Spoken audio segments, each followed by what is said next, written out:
Dr. Homebrew is brought to you by 5 Star Chemicals, providing safety and cleaning supplies for brewing, distilling, and winemaking at 5starchemicals.com. Doctor, look! Stand aside, nurse. I'm Dr. Homebrew. Stand clear.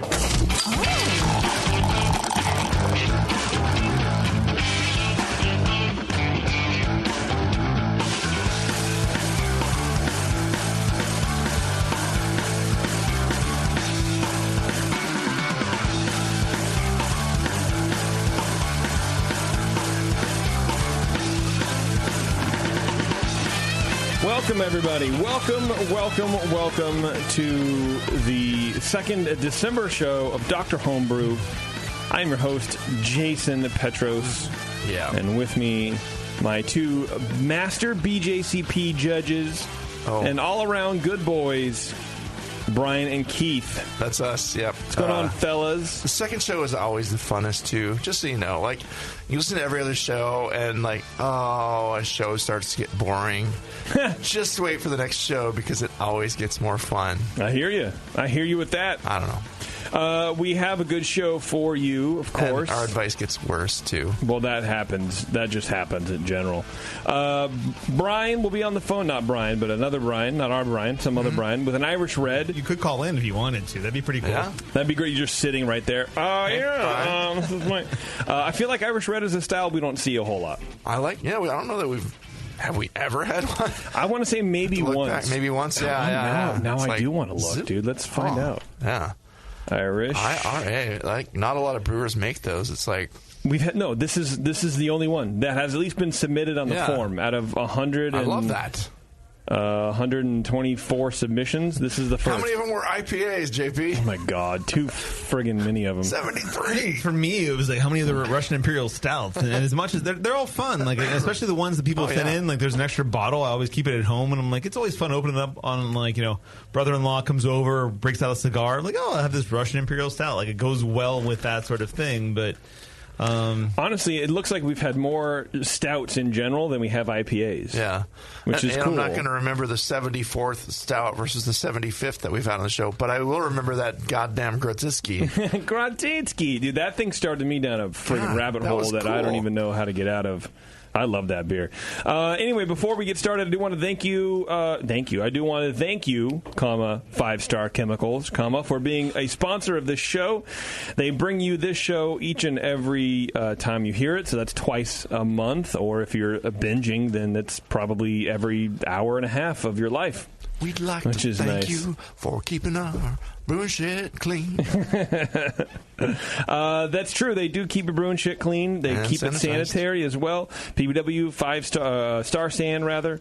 And they are good people. They're good friends of the show. And we enjoy their product. We love them a lot. And you will, too. I buy it by the bucket, man. PBW by the bucket. The 5-gallon pail. I honestly do. I buy it by the bucket. And gallons by the Star San as well. I'm a huge... I'm not kidding at all. And I can go on stories about Star San, and I actually use RO water for Star San and try to be California friendly and California friendly and use RO water when I make my Star San so it lasts a little bit longer. I started using distilled water with my Star San just because of you. Yeah.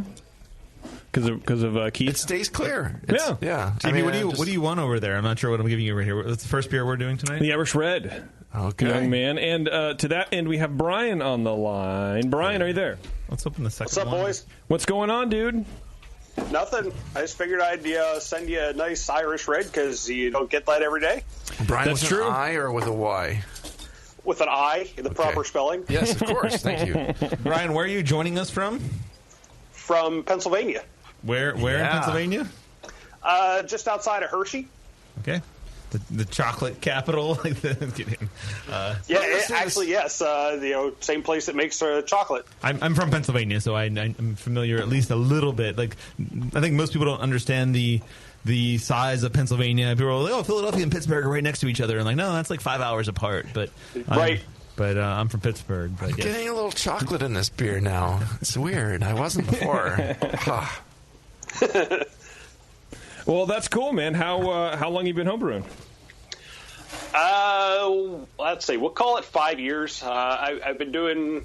I started out 5 years ago doing like hard lemonades, and then did that for a couple years and moved into beers after that. Make some good hard lemonade? I mean... the first couple were questionable, but, you know, you learn. From like, just like beer, dude. From lemon juice pre-bought or like squeezed...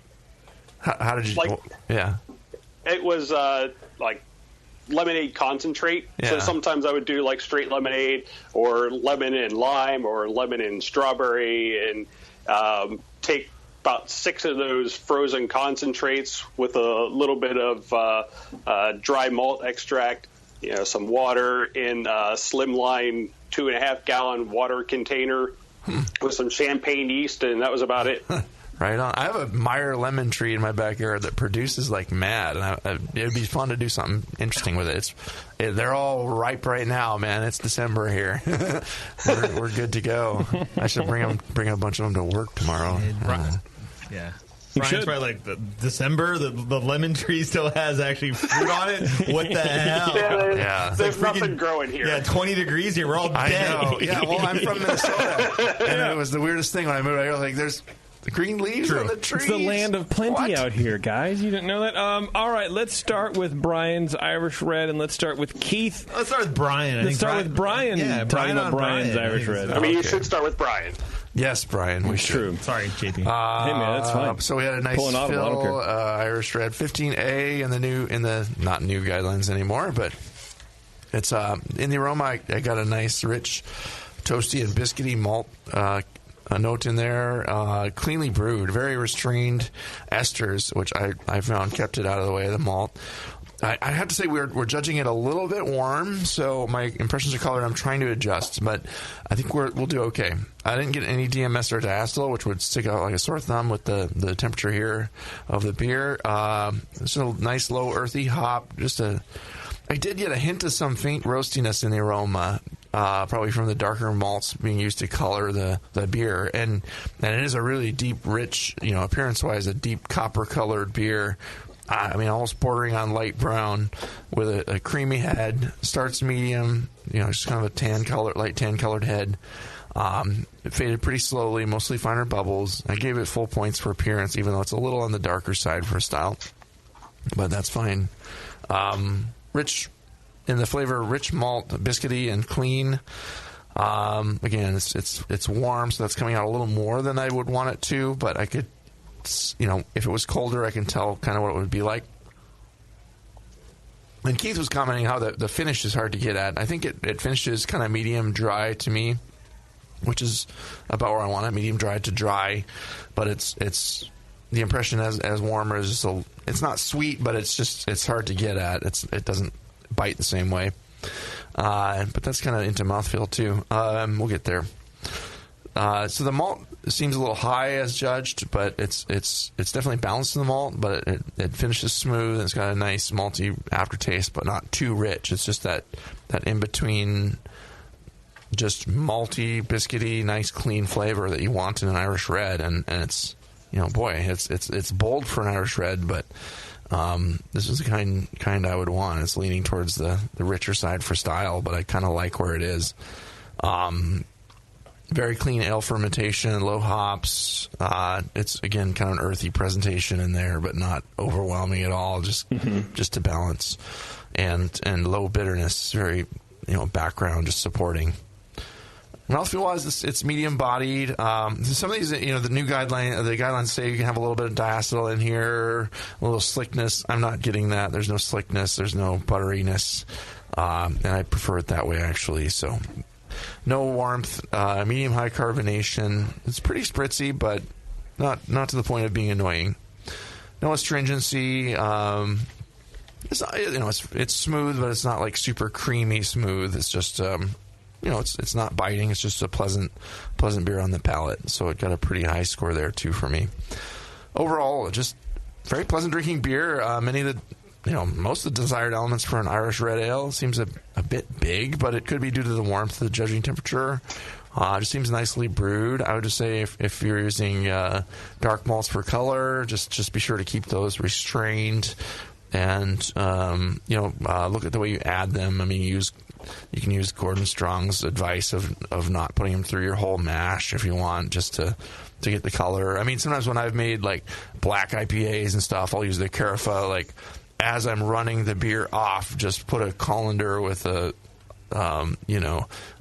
strainer bag below that and just run it through the darkest malts. Do you run off through that color? Yeah, not even on top of the sparge. Yeah, no, just put it separately where it's running out the mash. And how does that work? Into that. It did.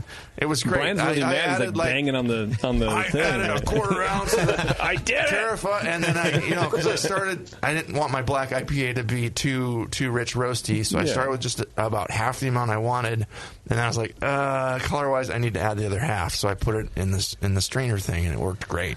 Cool. So that's something you could do, but you don't have to do it my weird way. It's a nice beer. I gave it a 37. I thought it was a fantastic Irish red ale. Awesome. Okay. Cool. Now back to Keith for the first time, for the second time. Yeah, sorry. I kind of balked on going first here. Normally I'd love to always go first, but Brian seemed like he was kind of gung-ho on this one, so I let him go. I mean, a lot of the it's same not every comments. day you get to judge your own beer. Yeah, toasty, light caramel, no hop, no alcohol, not a lot of alcohol, nose. Overall, I thought it was really, really clean, no diacetyl, which, once again, it's one of the interesting things about the new style guidelines. Yeah, some diacetyl is allowed, and, do you really want to mess with that? Do you want to mess with that, dragon, where you're like, I'm going to bring some diacetyl into this and kind of stress the yeast and see what happens? I don't think I'd want to do that. So I think this is really great the way it is. Yeah, if you had something that was just bordering on a little light, kind of faint hint of a butterscotchy note in there, it would be okay. But yeah, I don't want it. I don't want too much of that. Yeah. No, I want to keep that out. Yep. Yeah. Super dark, I use the word super, which is pretty cool. Super dark red, bordering on brown, very little head, doesn't look too carbonated. I guess I guess for this style, that's fine. The carbonation level. Flavor wise, a lot of things Brian said. I got a lot of biscuit, some caramel, low bitterness, which is appropriate. No hop flavor.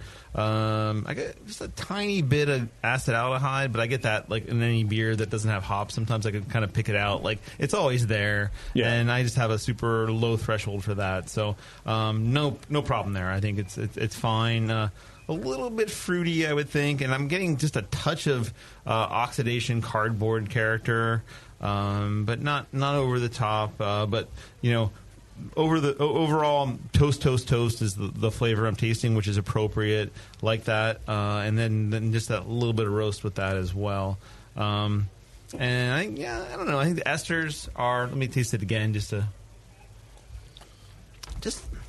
tad high with the esters, but once again, we are drinking this at kind of room temp, which kind of throws you off a little bit. And but I get just a touch esters, a little bit high for the style, I think, but not much. I mean, this is a 14 out of 20 in terms of flavor, and as you'll see, the end score is pretty high. That's what I gave it. I like the flavor. Medium low body, medium low carbonation, touch of alcohol, no astringency. Overall, mouthfeel is pretty awesome. I really enjoyed this beer. I thought the esters were just a little bit high, and I don't want to see that diacetyl either. I think that in the guidelines is not really necessary, and I think the roast is where you have the roast. I think is fine. I don't know. For me, the whole Gordon Strong thing and whatever, it's probably blasphemy. It's I always worry about pH sort of things going on there where you're you get a mash pH and then you throw dark malt in. Does it mess up your boil pH before that? Maybe not. I should talk to him about that and see that and more easily just actually test it and see what happens. So one each way. Yeah, and what happens is the pH actually changed in the final gravity of the beer. I'm sorry, the final beer and after fermentation, all those sort of things. There's ways to test that, obviously. I don't know why I'm talking about that when I'm giving the final score. The final score was a 36. Really, really, really enjoyable beer. Really, really love this as an Irish ale. I think you did a really great job on this. Thank you. I think you kind of nailed the style. Yeah, and the roastiness comment, it is allowed, and it's funny, I was kind of looking back and forth between the 08 and the 15 guidelines. They both allow a little diacetyl, they both allow a little roast in the flavor, actually, so there hasn't been too much change on this in actuality, so I guess I do agree with Brian. Like the 1046 is the high end of the OG.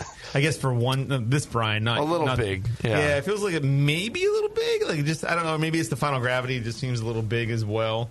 But let's find out. Well, I mean, the Final Gravity can go up to 1014. Like if you really wanted to, like it's one of those things. Like they list 1036 to 1046 and 1010 to 1014, but you couldn't go 1036 to 1014. It'd be kind of like that's a big difference. Like that's sort of like a really sweet mild or something, right? Yeah, I really liked it too. It definitely doesn't taste like most of the Irish Reds I've had. Most of the Irish Reds I've had are like more caramel malt, more crystal, mouthfeel, like heavy, and this has that almost like pale chocolate kind of roastiness, which I really enjoy.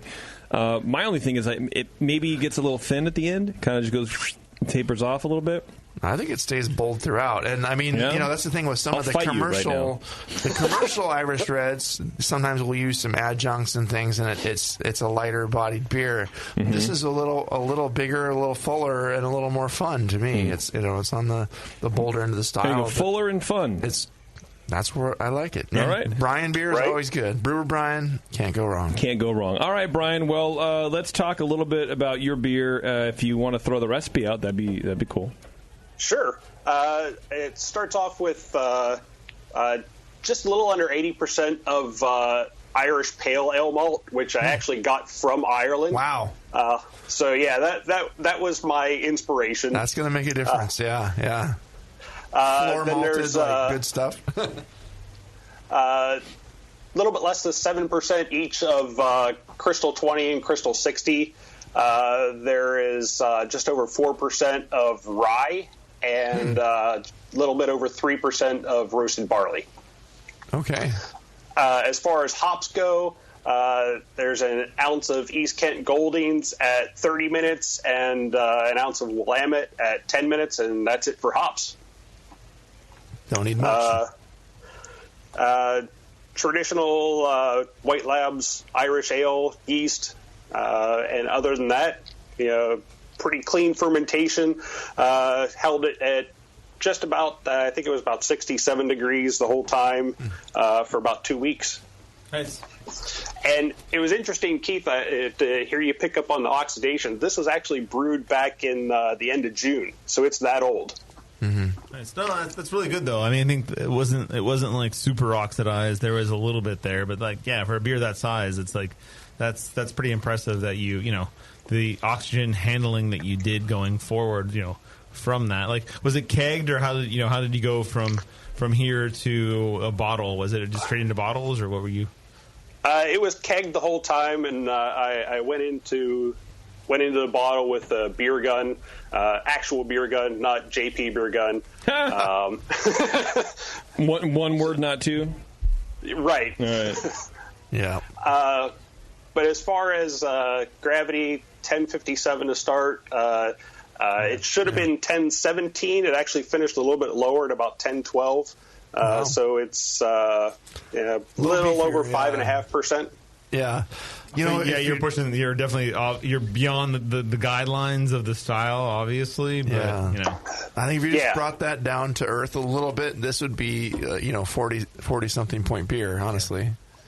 Yeah, I think maybe next time mash it a little bit higher. I don't know. What if you have any suggestions? That Irish Ales did a good number on it there. Apparently, I don't know. Yeah, it did. You might try ate right through it. Fermenting a little bit cooler too, just a touch, a couple degrees. What temperature, Brian? I missed it. What temperature? 67. Yeah, 67. I used to do mine like 64. I would go mid to lower 60s. Yeah. I mean, how many times is it 67 in Ireland? I guess is sort of the. I mean, obviously there are jokes as well within that, but obviously fermentation creates some temperature rise, but in general, like beers of the British Isle, like Scotland, whatever. I shouldn't say British Isles of Ireland, because it's fine. Someone will kill me. You're overthinking over there. I'm mostly Irish too, probably, but whatever. But it doesn't matter. But so it should be cooler fermentations, I would think. Did you say the ester stuck out to you a little bit, or I think a little bit, yeah. I mean, fairly restrained. Actually underlined it for me. I thought it was a little bit high on the ester. Yeah, they were pretty restrained in the aroma, but you get a little bit of esteriness in the flavor, I think. but it's good. I like it. No, you do a good job. Keep the recipe, lower that temperature. You're doing a good job of brewing beer. It's a matter of anything. Your gravity was, you said 1057, so that was way above the guidelines, and sometimes that's okay. Sometimes you can do that and make a beer that is better that way. And a style like this is probably one of those that it actually works well. But Brian called your bullshit pretty much. It was I knew that was a little bit higher. Don't change the base malt. Don't change the yeast. You got it right there. The process is pretty good. Just fermentation temp and a little recipe adjustment, and you got a fantastic beer. Thank you. Any questions, Brian, for either other Brian or not Brian? No, I'm going by not Brian now. That's cool. No, I appreciate it, and thanks for the feedback. And cool. Rebrew it and send it again. We'd love to taste another one of these. Yeah. Will do. All right. Thanks, man. Thank you. All right, bye. Cool. That was fun to get that one. Yeah, that was a good beer. Yeah, beers like that are always fun. This round of shows here. We got a Kolsch coming up. That's we get those once in a while, but those are always fun. Kind of an experimental thing too, from what I understand. Yeah, man. It's not experimental though, Brian. What? The Smart Brew Water Testing Kit incorporates a revolutionary photometer system, which is the first and only one on the market with its own app. For home or commercial use, we all know it takes great water to make great beer. The only meter on the market that runs water tests with no math needed on your part. It connects via Bluetooth to your phone there. It's pretty neat. You can email the results to the rest of your brewing team or post your Facebook page and let your homebrew club get the lowdown on what's going on. You can test for over 40 different tests. Total alkalinity, chloride, calcium hardness, pH, sulfate, all that kind of stuff. Uses a patented, safe, and simple reagent testing method anybody can use, even me. So go to smartbrewkit.com. You can save $10 on either the standard or advanced Smart Brew Kit with code TBN10. They're cool, and you can get your club to go in on one or whatever and just kind of, test each other's water on a Sunday, whatever. It's a pretty cool toy. Pretty easy to use. Yeah, it's fun. I really like it. I really enjoy it. Okay, what we're going to do, we're going to take a break, and we're going to come back, and we're going to try another beer, and it's going to be a good time. So hang on, everyone. This is Dr. Homebrew. We'll be right back.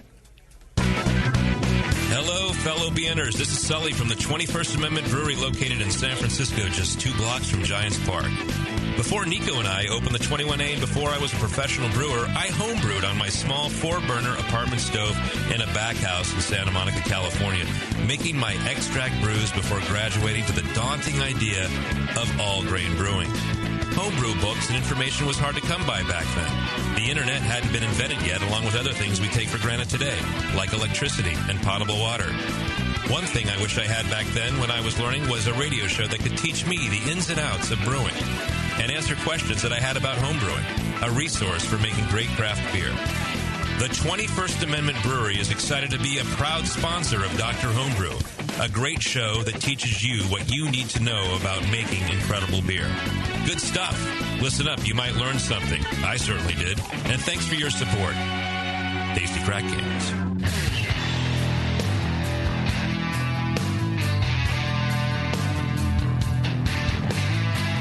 Now, back to the examination.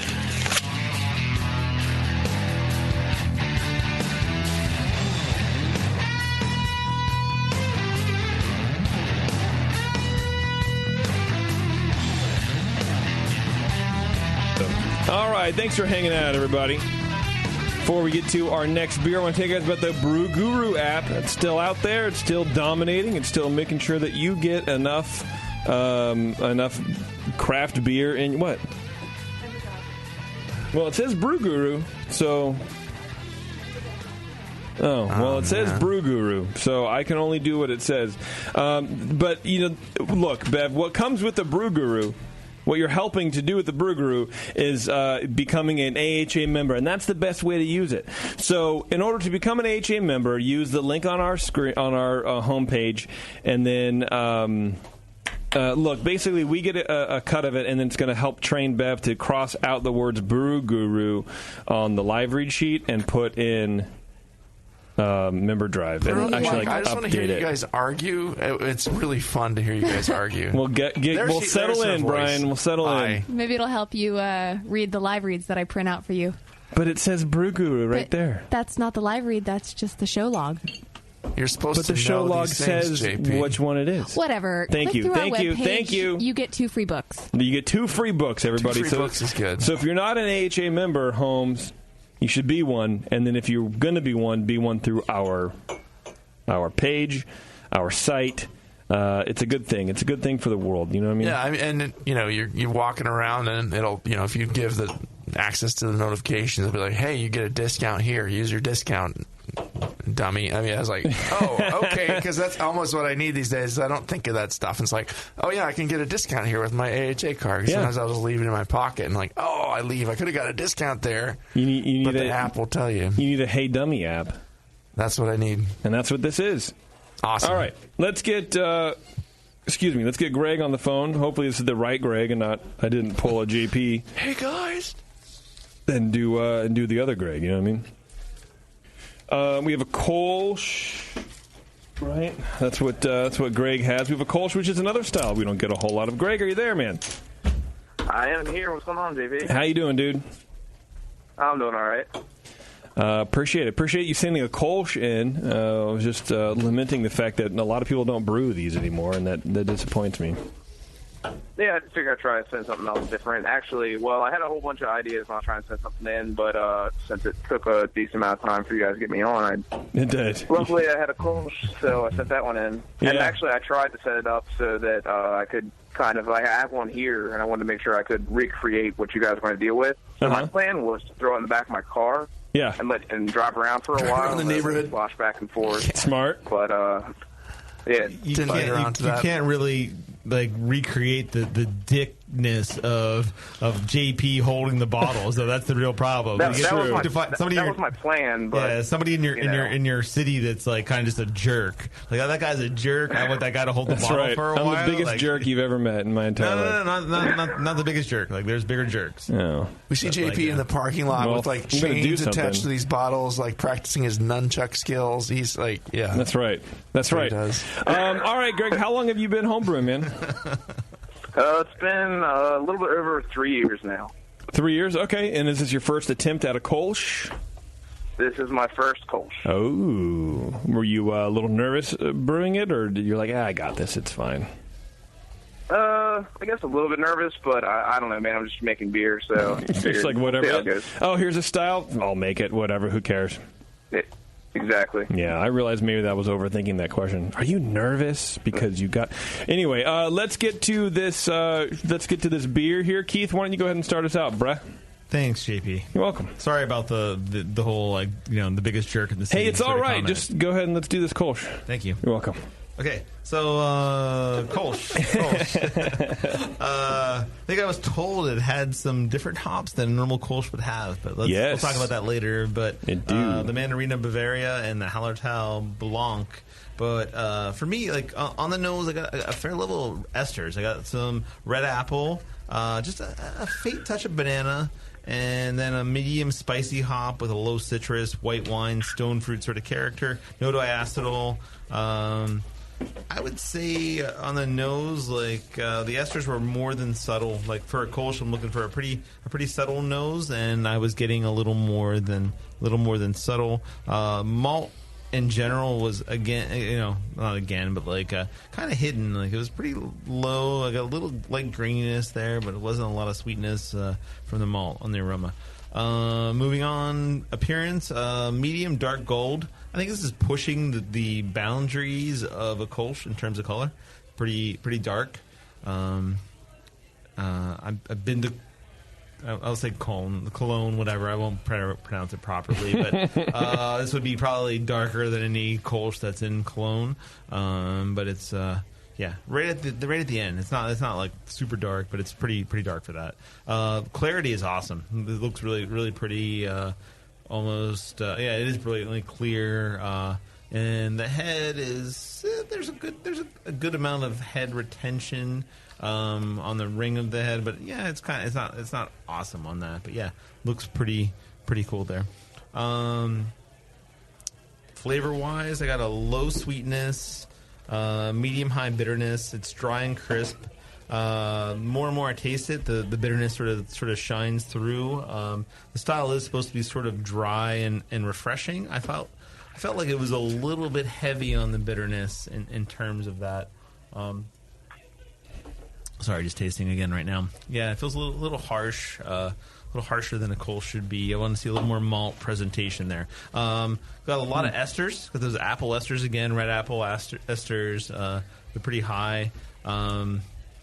Very little, in general, like that ester sort of dry finish overtakes the malt sweetness. I'd like to see a little more malt presentation in this beer, but the malt sweetness is pretty low.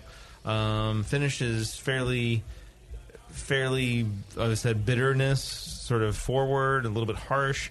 Hop flavor is it's not crazy. Like I said, I knew about the Mandarina and the Hallertau Blanc, and hop flavor is medium low there. I get a little bit of that, but not a ton.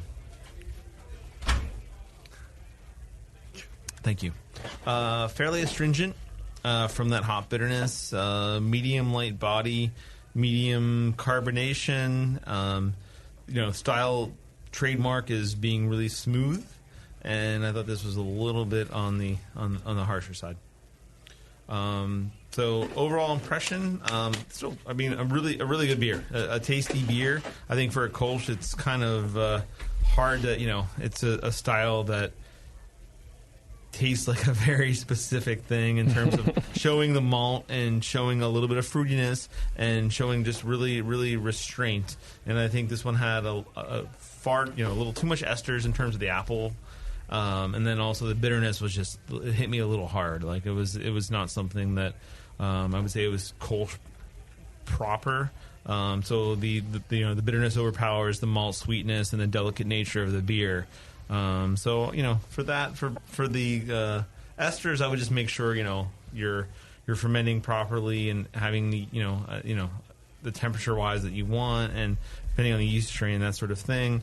And for the bitterness, I would look at water profiles, and also obviously the hops that you're using and when you're entering them into the beer, and IBUs and all that sort of stuff. But I like the beer a lot. I just thought for a Kolsch, it was just it wasn't delicate enough. It wasn't sensitive. But so I gave it a 27 out of 50. Okay, Brian, go ahead, man. Right, yeah, on the nose, it's definitely malt forward. It's bready, and to me, kind of slightly wordy. Medium light DMS was coming through. I got a lightly herbal and slight orangey hop character at a pretty low level. Wasn't poking out too big there. No diacetyl or acetaldehyde. Appearance-wise, it's pretty clear. It's a clarity was nice. It's a rich golden colored beer. A little too dark. Came out with a low head at first and faded really quickly. I mean, it should start with a nice fluffy white head but it just faded quickly to a collar of finer and larger bubbles. Flavor-wise, it was malty and bready up front with a slightly kind of honey-like, and I was thinking maybe a little bit of an oxidized character. I felt like the malt in a lighter beer like this, when it's starting to go, it doesn't hit papery right away. It goes through kind of a honey-like little thing when you just have a little bit of oxidation in there. Still, the hops and the water and the minerality gave it a nice crisp, dry finish, which was one thing that I had really going for it. The malt and the hops lingered together in the aftertaste, kind of an even balance there. And I thought it was a pretty clean ale, but yeah, it's a little kind of it's not like big fruity IPA or American ale. It's but it did have a little more of an ale like presentation to it. To me, it's a hybrid style. It should be like a ale lager kind of and crisp and delicate and refreshing. And the interesting hop notes kind of came through again in the flavor, but not too not too distracting there, really. Just a little bit of an herbal and a light citrus. I also felt that the bitterness was a little high, though, too. It's seems like the beer has good attenuation, but then the bitterness pokes up a little too much, and it just kind of gets in the way. Mouthfeel-wise, it's a medium-bodied beer. Okay for the style, maybe a little big for the style, but that's just a little on the heavier side. Medium carbonation to medium low. I didn't get any warmth. Again, it's crisp. It's not creamy. There's no obvious astringency, so nice job on the sparge and keeping the harshness out of there. It's not harsh at all, really. It's a smooth beer.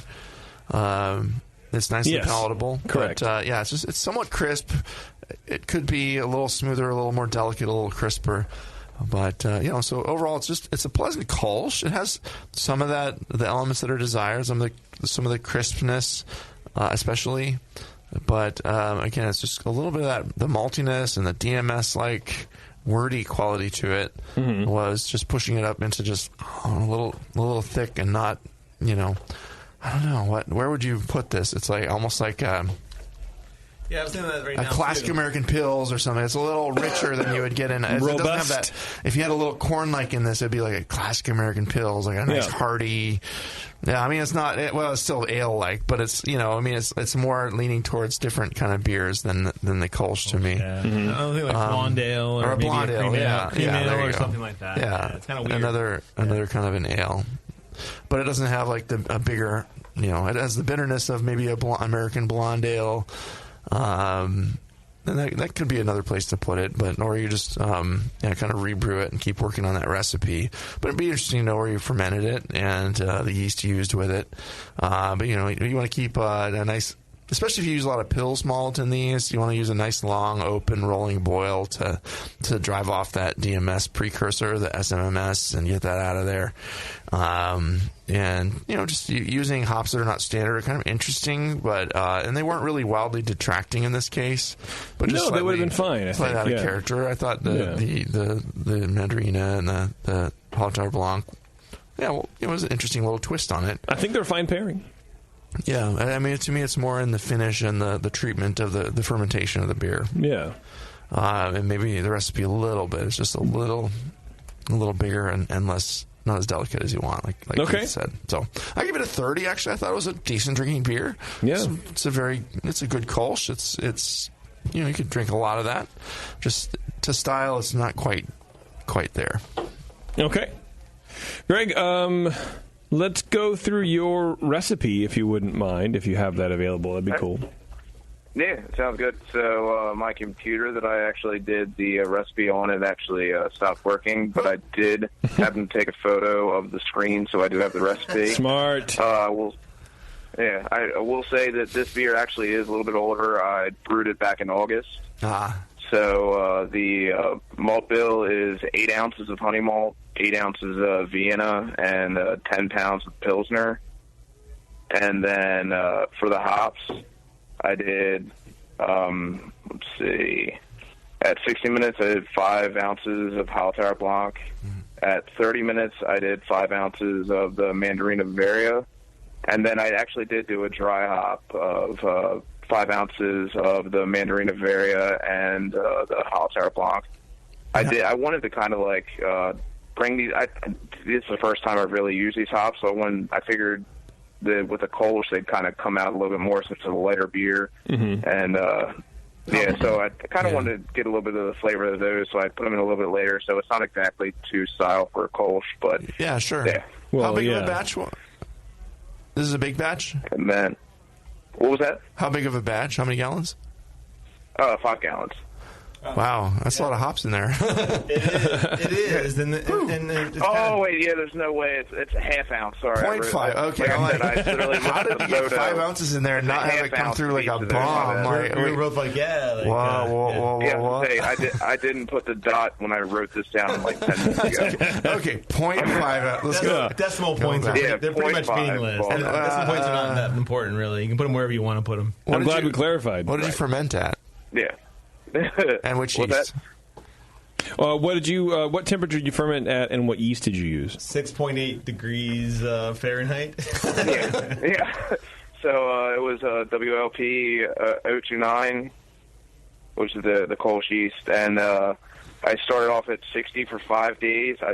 Some of this I'm kind of doing it from memory. Like I said, that my computer crashed, so I didn't have all my notes.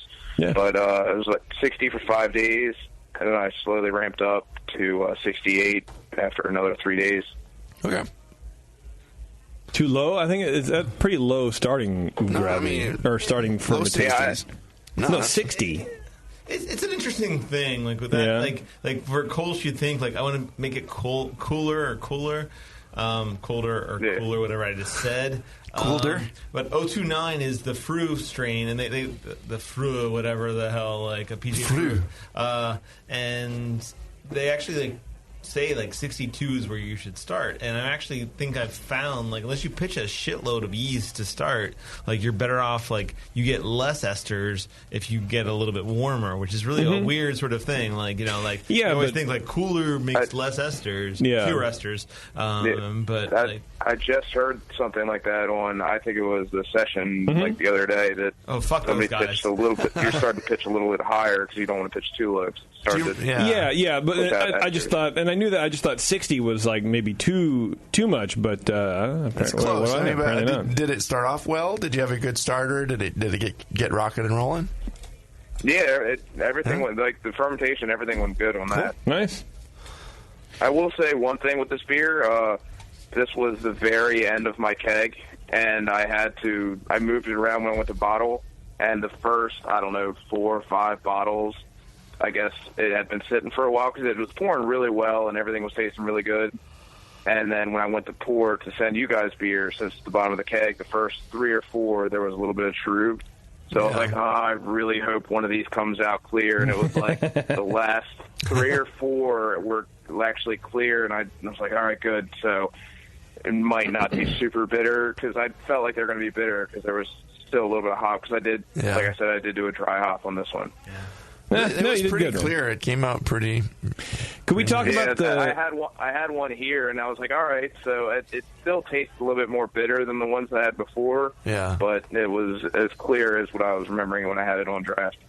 Can we talk about the honey malt? Yeah, I wanted to ask about that too. I feel like the honey malt is kind of has that big mouthfeel, not big mouthfeel, but that big target in the palate that's kind of crushing a lot of these more delicate flavors. It's probably what's making it darker too. A little bit, yeah. I don't know. Oh, sorry. No, go ahead. I was going to say, I don't know. I just like the honey malt. It gives it like an extra sweetness, and it's just, I don't know, it's a nice character that I like, and I figured it would go pretty good with a Kolsch. It depends what you want. I mean, it's not really a Kolsch at that point in time. It's kind of the problem. Right, yeah. That's why I try to keep it low. Yeah, that's exactly the thing. What Keith's saying is if you're brewing to what you like, that's cool, but it's not going to do well judged as a Kolsch. So if that matters to you, then you need to change it. But if it doesn't matter and you just want to know like how it tastes to according to the judges, and if there's any flaws or whatever, not dealing with the recipe, then that's a different story. But if you want to make a Kolsch, you got to kill the honey malt, I think. Yeah. That makes sense to me. Yeah. I just really, when I brewed this one, it wasn't for any competition or anything. I just wanted to try something out different. And then I mean, I would honestly. Hey, can you send some beer in? I'm like, all right, I got this one. Yeah, because it takes so long for us to get back now. It's like the beer that people want to send in, they don't have anymore. Or you could even reduce it a little bit, too, because I think less is definitely more with stuff like that. So what about the starting gravity? Did you say where you started? It was 1050. 1050, yeah. And then minerals in your water? I mean, the water seemed pretty good, honestly. But this one, so I've just started getting into like adjusting my water more, and I don't have the exact like what I put in. I just aimed for doing a Kolsch, and I got as close as I could. Okay. I looked up online what you should put in a Kolsch, or what your water should be for a Kolsch. Where are we? Aim for that. Where are you living? Where are we talking to you from?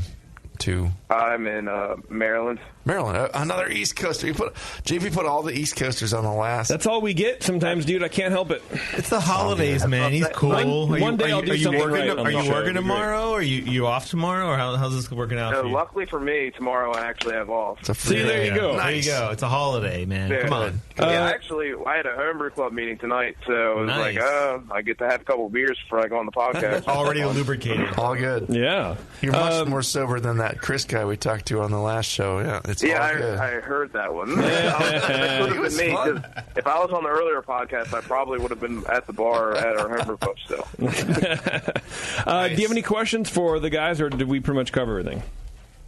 I think you guys got it. Yeah, man. Okay. Yeah, cool. Thanks for sharing the beer. It was an interesting thanks for sending that in, man. That was really nice. Thanks. Cool. Thanks, Greg. All right, dude. We'll see you. All right. Bye. See you. Yeah. Cool. Yeah, Kolsch is a tough one to nail, too. I've been to Cologne, too, and it's, I mean... I've never been able to... I have actually been able to nail it. I'm sorry, I forgot. I know a couple best of shows, one brewed commercially. Oh, well. Oh, well. What are you going to do? Hey, guys, before the holidays are over, head over to grogtag.com. Use code BNARMY at checkout. You save 10% on your order of custom coasters, beer and wine labels, tasting mats, all that kind of fun stuff. Go over to grogtag.com. Nice people. And, they can help you customize your stuff. All right, we're going to take a break. We're going to come back. Speaking of GrogTag, we're going to give us $40 gift certificate to GrogTag. And, so stay tuned for that, and we'll be right back. Do you know the 3 most important rules in brewing? Sanitation, sanitation, and sanitation. And no one does it better than 5-Star Chemicals. 5-Star knows sanitation. You can only sanitize clean equipment. And 5-Star knows how to clean, too. For craft brewers and home brewers, 5-Star has what you need to keep your fermenters, serving tanks, kegs, and draft lines sparkling and free of any beer-spoiling bacteria. PBW, caustic, acid cleaners, Star Sand, SaniClean, lubricants and defoamers, pH stabilizers, and more. 5-Star Chemicals has cleaning supplies, safety supplies, heat exchangers, pumps, hoses, and valves. And 5-Star is proud to offer eco-friendly products that exceed customer expectations. If you have a cleaning problem, you need the 5-Star solution. Visit 5starchemicals.com or call 800-782-7019. 800-782-7019 and get the 5-Star treatment today. I'm sorry to tell you this, but we're going to have to pour you out. Back to Dr. Homebrew.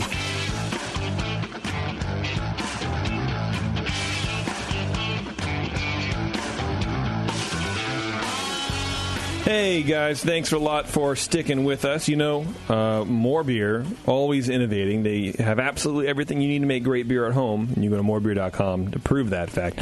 But check out, if you're in the market, Keith, for a plastic conical that you can pressurize into. They have it. It's called the Fermentosaurus. You can pressurize it at 35 psi. Crazy. I love that. You can push all your gunk out the bottom. You can carbonate in it. You can do whatever you want. Or they have the Robo Brew. It's taken the brewing world by storm. I just made that up. But it's a self-contained electric vessel. You can mash, boil, cool in it, all that kind of stuff. Directly right in the thing. You don't need pumps. You don't need anything. So check it out. Go to morebeer.com for all that fun stuff. I love their sparge arm. The sparge arm they have. I really love that. It's I hadn't used it for years, and I saw it all the time, and then started using it last week, and just made everything so much smoother, and made my sparge like I used to use this sprinkling sort of thing, and it was. Yep.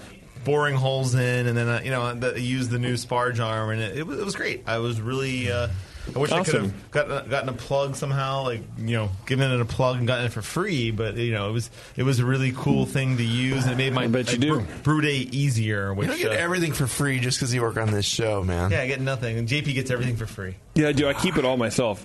I keep it. Actually, speaking of free.